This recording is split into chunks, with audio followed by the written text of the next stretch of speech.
வாடகை வீட்டில் பெயிண்ட் அடிக்க முடியாது. பட் இந்த கரையெல்லாம் எப்படி போக்குறதுன்னு யோசிச்சிட்டே இருந்தேன். இதெல்லாம் விவான் கிறுக்கலுக்கு தான். அதே மாதிரி நம்ம ஸ்விட்ச் போர்டு எவ்வளோ அழகாக இருக்குது பாருங்கள். இந்த ப்ராப்ளத்துக்கு ஒரு சொல்யூஷன் தான் க்ளீன் நெஸ்ட்டோட மேஜிக் எரேசர். ஆமாங்க, உண்மையிலே மேஜிக் மாதிரி எரேஸ் பண்ணுது. ஸோ இதில் மொத்தம் 4 ஸ்பாஞ்சு மாதிரி இருக்கும். ஸோ நம்ம வந்து வாட்டரில் வந்து டிப் பண்ணிவிட்டு நல்லா 2 கைக்கு நடுவில் வந்து இந்த மாதிரி ஸ்க்வீஸ் பண்ணணும். இந்த ஸ்பாஞ்ச் பார்த்தீங்கன்னா நம்மளுக்கு மேஜிக் மாதிரி எரேஸ் பண்ணுது.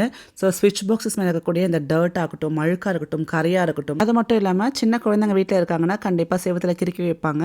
ஸோ நம்ம வந்து சொந்த வீடாக இருந்தால் பெயிண்ட் பண்ணிக்கலாம், வாடகை வீட்டில் பெயிண்ட் பண்ண முடியாதுன்றதுனால ஸோ இந்த ஒரு மேஜிக் எரேசர் வச்சு நீங்கள் அழகாக க்ளீன் பண்ணிடலாம்.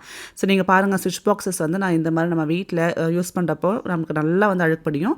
இந்த மாதிரி ஜஸ்ட் இந்த ஸ்பாஞ்ச் வச்சு தொடச்சிங்கன்னா போதும், சூப்பராக புதுசாக ஆகிடுச்சு பாருங்கள். அதே மாதிரி செவுத்தில் விவான் வந்து பண்ணி வச்ச கோலங்கள் நிறைய இருக்குது, அதையும் இந்த ஸ்பாஞ்ச் வச்சு நம்ம தொடச்சிடலாம்.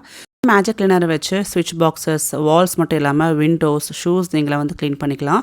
இந்த விண்டோவில் பாருங்கள் எவ்வளோ வந்து கிரீஸ் இருக்குது, எல்லாமே சூப்பராக. நான் எந்த லிக்விடும் யூஸ் பண்ணாமல் போயிடுச்சு பாருங்கள். ஸோ உங்களுக்கு இந்த ப்ராடக்ட் வேணும்னா மறக்காமல் லிங்க் கமெண்ட் பண்ணுங்கள், லிங்க் ஷேர் பண்ணுறேன், சேனலை ஃபாலோ பண்ணிக்கோங்க. பாய்.